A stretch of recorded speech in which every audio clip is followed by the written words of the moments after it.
R2-D2 Scream intro.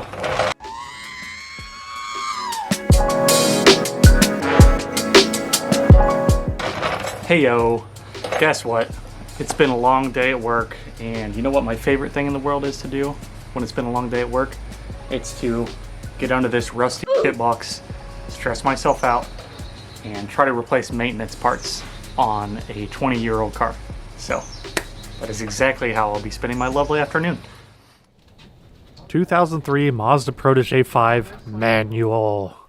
What do we say about this car? Well, first off, it was bought for a purpose, and that purpose was Taylor's bachelor party. Now, we have a film about this trip that was filmed earlier this year in April, but unfortunately, I haven't had time to edit that video. It is a massive, massive video. We're probably going to do a 3-part series, but just know this car was bought to be used and disposed, but ended up winning the hearts of all of us over, so she stays and gets the treatment. AKA, which means getting fixed and continuing its life as an off-road vehicle, AKA, Mom said we have Subaru WRX wagon at home. So, if you guys aren't familiar, this is the 03 Protege 5 that we purchased for Taylor's bachelor party as just kind of an off-road missile, something, you know, to kind of beat on like Top Gear style. And I actually ended up really loving this car, so I'm going to build it into something like a, I don't know, maybe something along the lines of like a Subaru Crosstrek, or like, you know, kind of a, I kind of want to do like a Safari Protege build. I know that's a little far-fetched from where it is in its current state. What I need to do is actually address the ball joints. Got some new trailing arms that we need to put in the back as well too. The suspension is just really clunky and chattery, and you can tell that the wheel bearings are bad too, so all sorts of suspension. So let's go ahead and get right into that and enjoy the rest of our afternoon. This might be a little hard to show on camera here, but actually you can hear it. That's on the other side. There is so much play in this thing side to side. I mean, you can hear it clanking in there, so it's pretty bad, and if you jack it up, this thing will really wobble on you. We've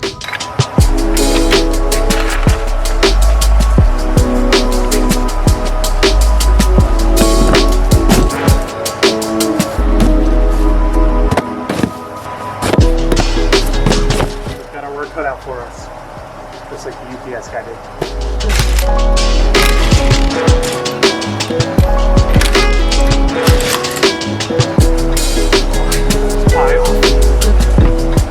You're going to see a continuing theme of using penetrating oil in this video. Keep that in mind. It'll come into play later.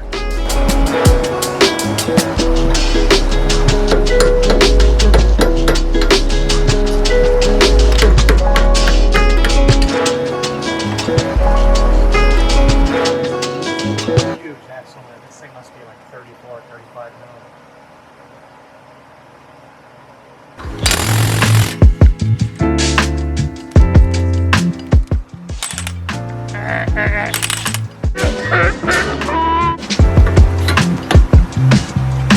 Oh, so much better.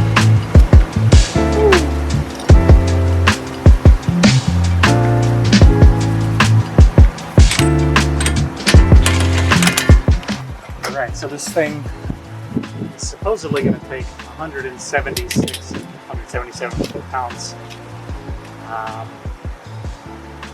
Yeah. We're gonna go ahead and not do that, because I don't think I'm strong enough. I don't think the Harbor Freight torque wrench is strong enough. Like literally, it only goes to 150, so let's max this baby out. Alright, let's see if all that gym work is paid off here. Man, more like horse steroids. Check out this feat of strength here.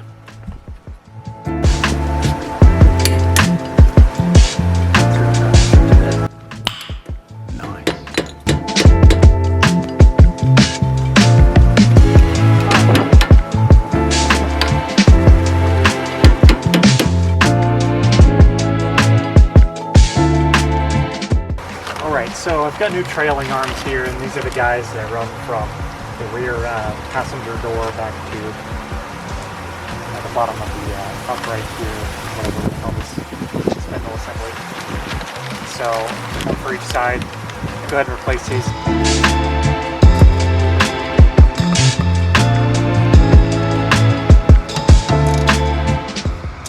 Are you ready for the deep dive into painful, rusty bolts? Well, here we go. So the longer that you can make the object that you're using to remove a bolt, the more torque that you're going to apply. So using a jack handle over a ratchet in this instance is really going to help us apply more torque to remove that rusty bolt. Try to, at least.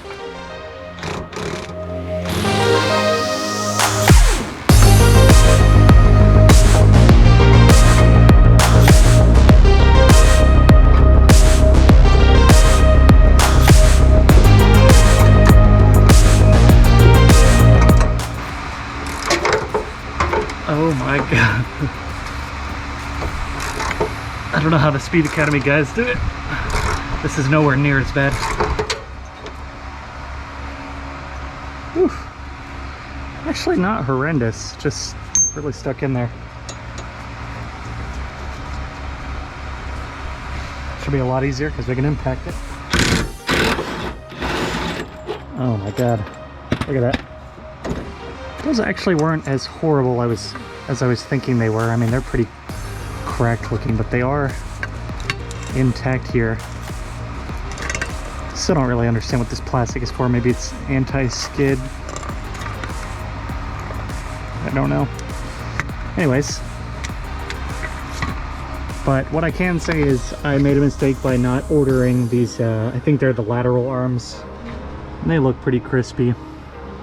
Those should be pretty easy to replace as well, but 2 on each side. And I should have really looked under here more before I did this job. Done a bit more research, but we'll get those and we'll replace those as well too. But upon further inspection though, the inner part of this, so the one that tucks up in the body, is pretty bad.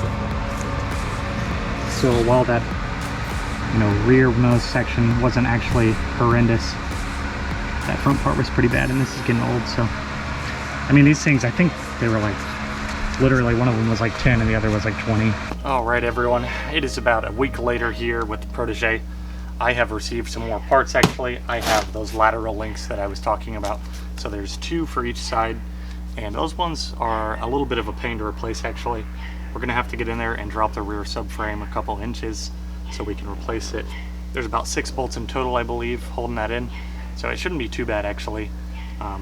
And then the hard part is over once we get that down, and we'll throw those in, and then we'll basically have an entire new rear suspension. So let's go ahead and jump onto there. This will be fun to film because I am by myself, but I believe there are 2 14s on each side here. I'm gonna do this just for anyone happening to watch this. Probably not a ton, but yeah, you've got 2 14 mil bolts. So this is the left side of the subframe, and then here in the center there are 2 12s. I believe those are 12s, and then 2 14s over on the side. Let's go ahead and start cracking. The car is up on jack stands, and then we'll place the jack here once I've kind of got them loosened a little bit.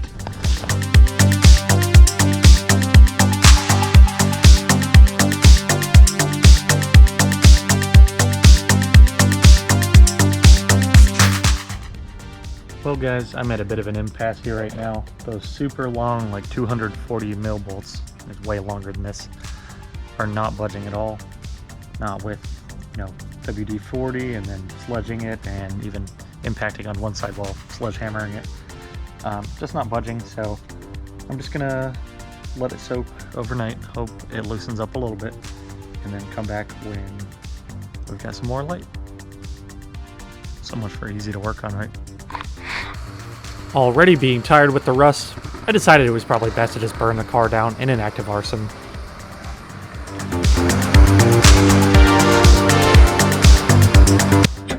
These lateral link lower bolts that are about 240 mil long will prove to be extremely difficult during this removal process. Looks like lots of Protege owners are plagued by this, and Miata owners as well too, if they've ever worked with the lower control arm bolts.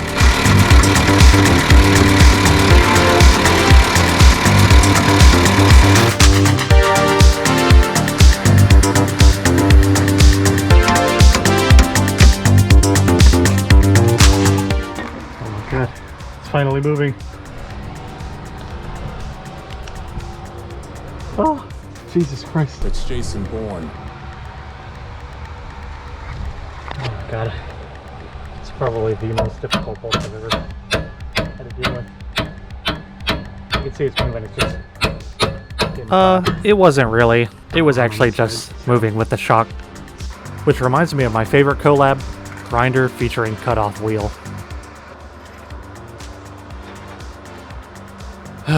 Alright, let's go ahead and get the joke out of the way. Make me like one of your French girls.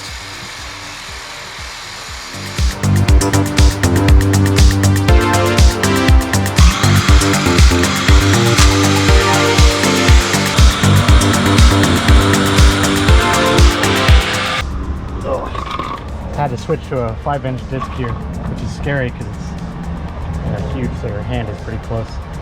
It's like holding an alligator by the tail, but did the trick for me.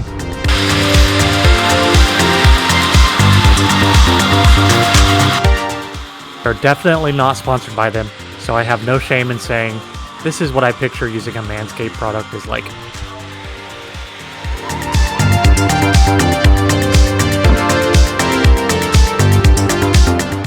It is time for Mr. A Torch to come back out.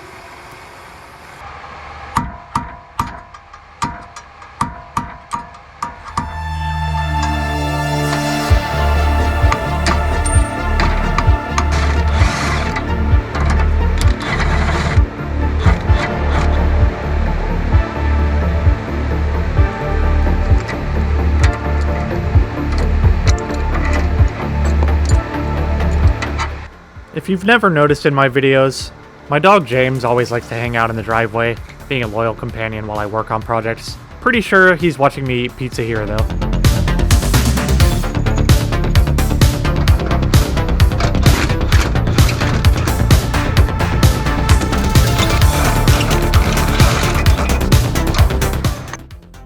As you'll see, the rust has absolutely seized this last bolt in there. I'll end up having to take this to an automotive shop to have them remove it for me, which does cause a little bit of subframe damage, which you'll see later.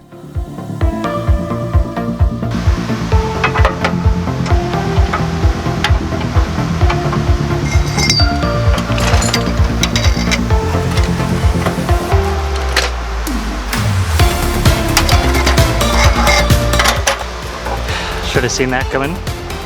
Broke the adapter right off. Awesome.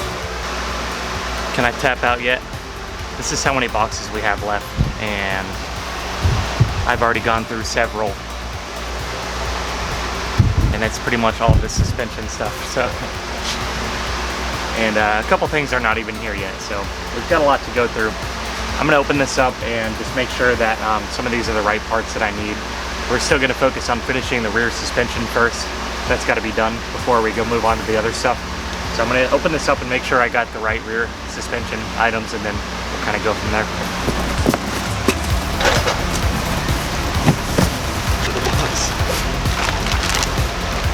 Control arm with ball joint, bushings for the rear sway bar, and my rear sway bar and links.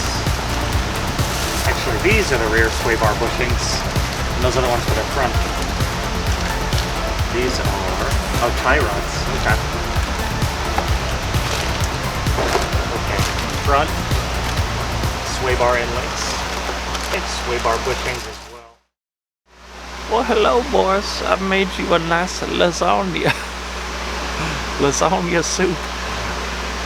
These are actually all the rusty bolts that I put in some white vinegar, and it just bubbled and created this lasagna crust on the top. It's pretty disgusting looking.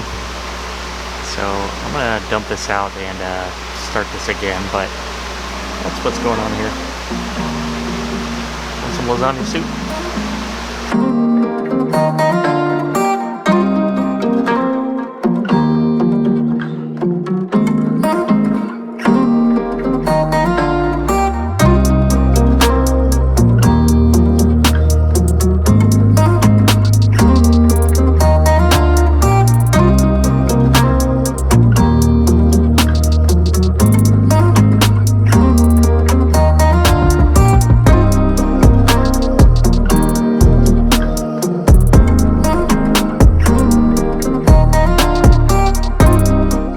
What you'll see me using here is a cold galvanizing compound where you just spray it on. It's really heavy in nickel and prevents rust and corrosion. Perfect for these bolts.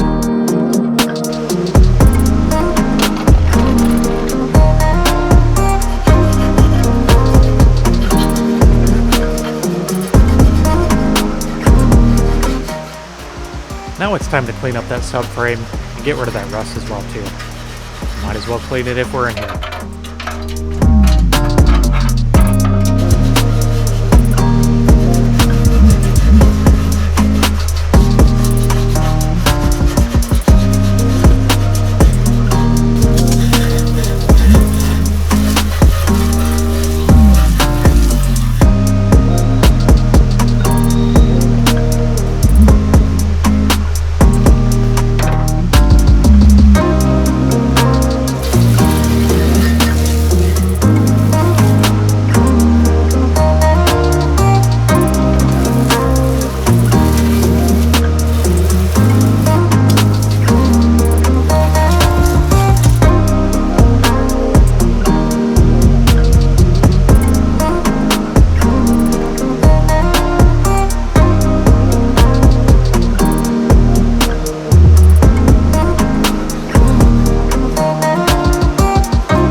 The finish isn't very show-worthy on these bolts, but they're going to be protected from rust, and it look better than they were.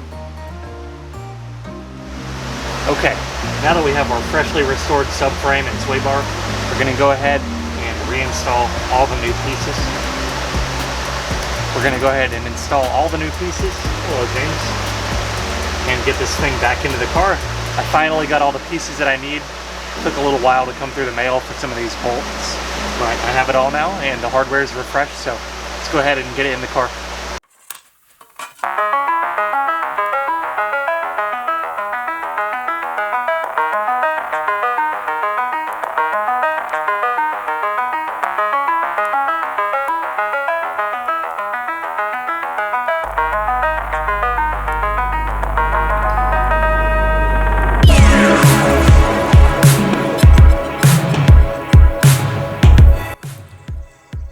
What you'll see here is me struggling with getting that lateral arm into the subframe. So when the mechanic shop actually took that rusted bolt out of the subframe, they must have really torched and hammered on this thing because it was actually indented on the inside where the lateral arm sits.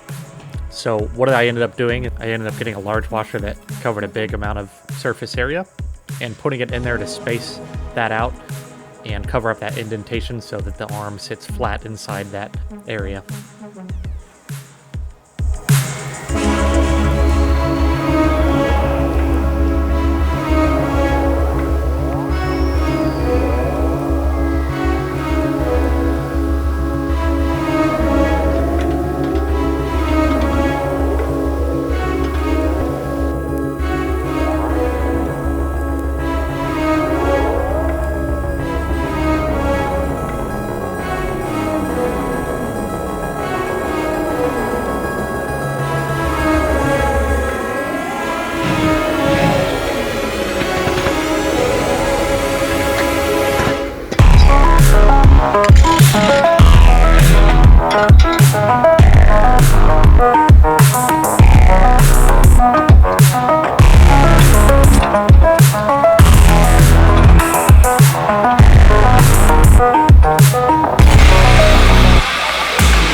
so knocked the camera over during that, but I got it.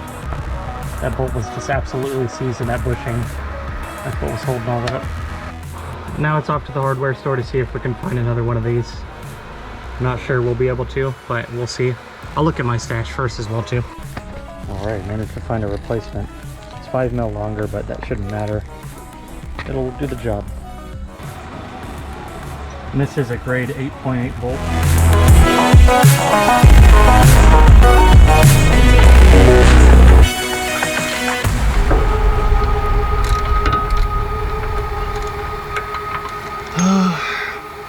This car is a pain. We're also now going to have to use a tap because the threads on the nut are damaged as well too. It's pretty straightforward, but the angle here made it difficult with the bracket that the bushing goes through.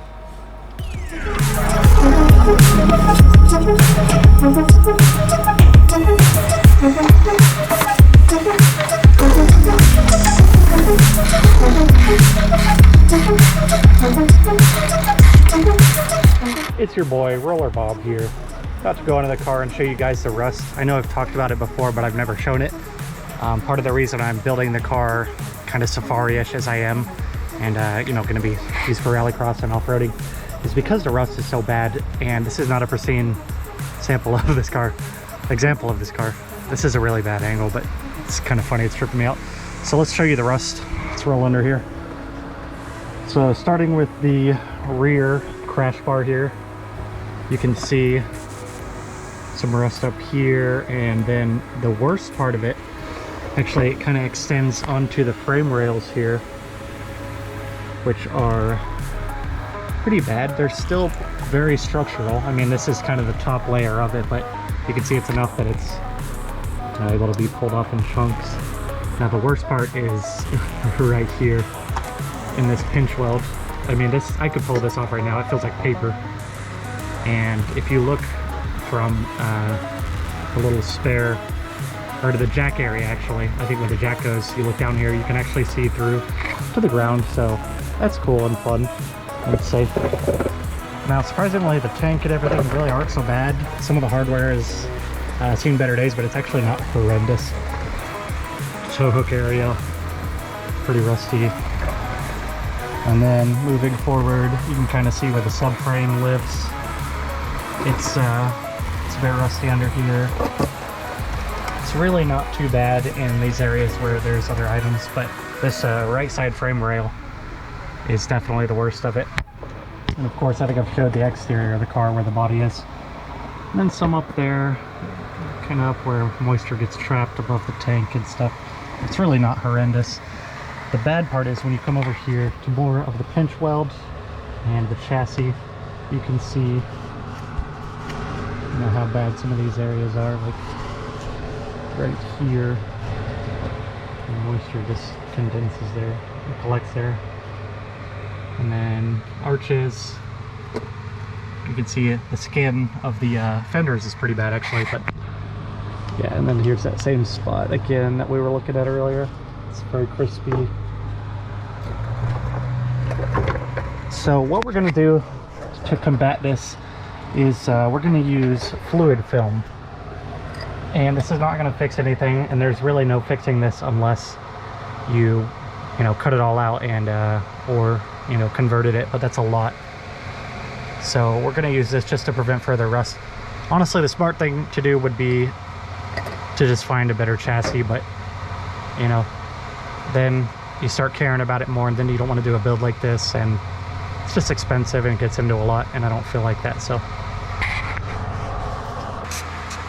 I'll clean the brake disc as well, don't worry. Okay, looks like it clings in place pretty well. So let's go ahead and start using this stuff.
thing is it's back on the ground. It's nice to see. It's been a couple weeks actually.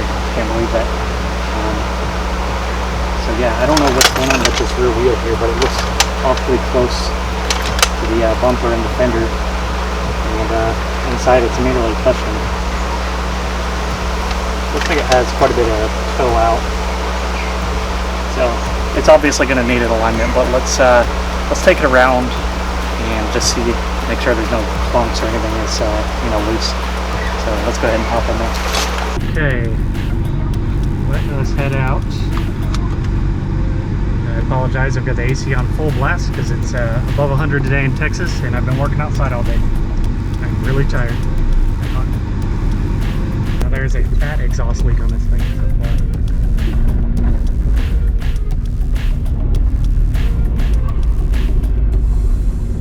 Oh, it's driving really weird. It's like crab walking.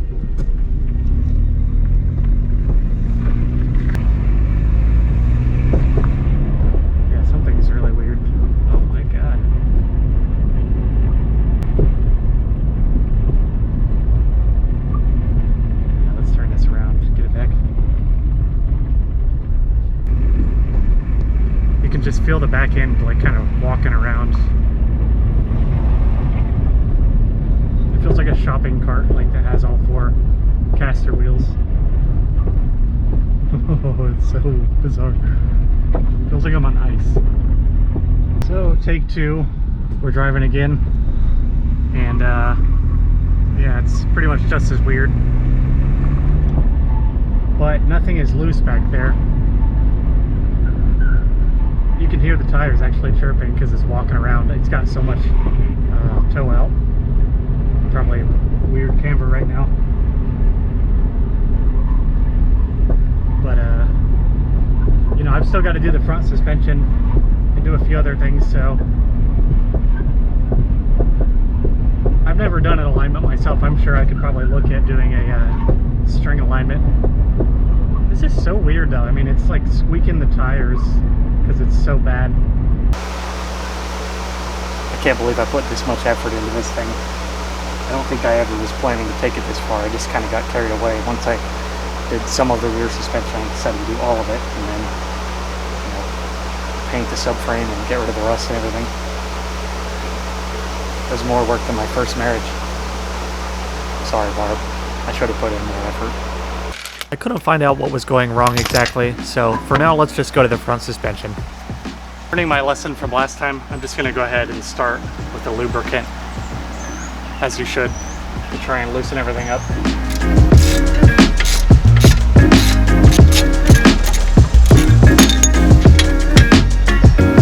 I need the old vinegar treatment again.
On today's episode of Will It Snap Like My Alcoholic Stepdad?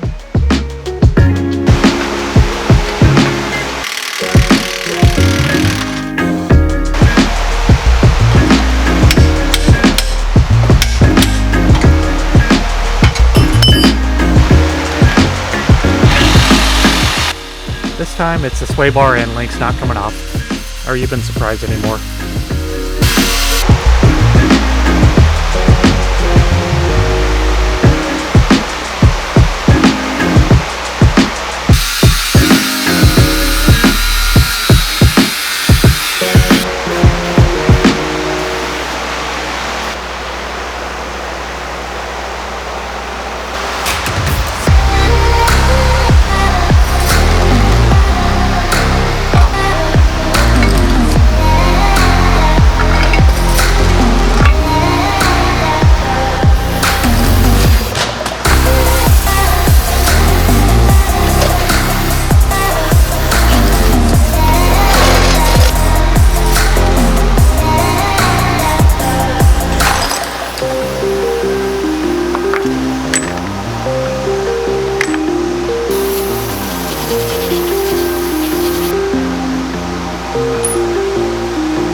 Let's go backwards, literally, to the rear of the car.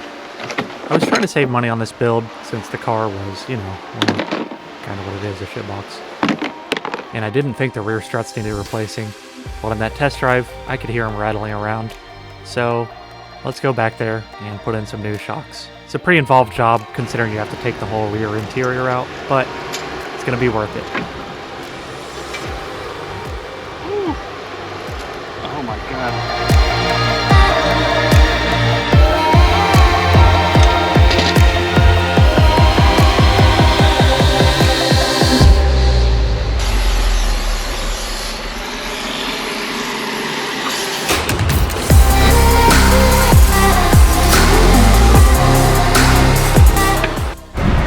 As I was saying, I think this is due to the left and right alignment of the subframe. If you recall, we had some issues with alignment and the wheels looking kind of skewed. And I messed with the alignment of the centering of the subframe.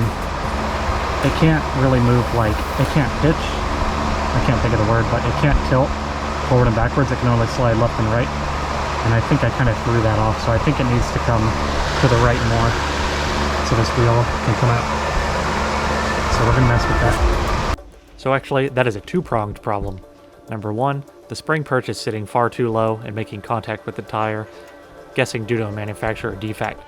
So let's hammer that out.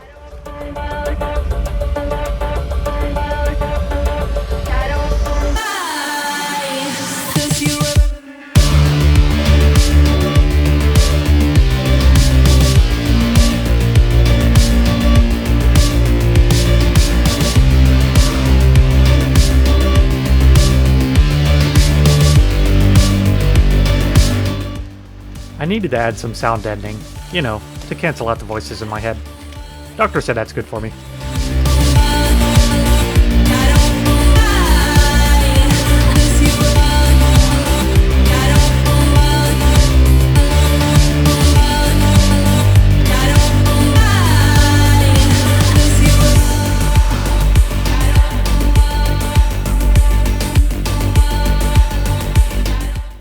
Let's step back and go back to that suspension issue that we were having. The other issue is that these rear lateral arms were actually too long, causing an aggressive toe out.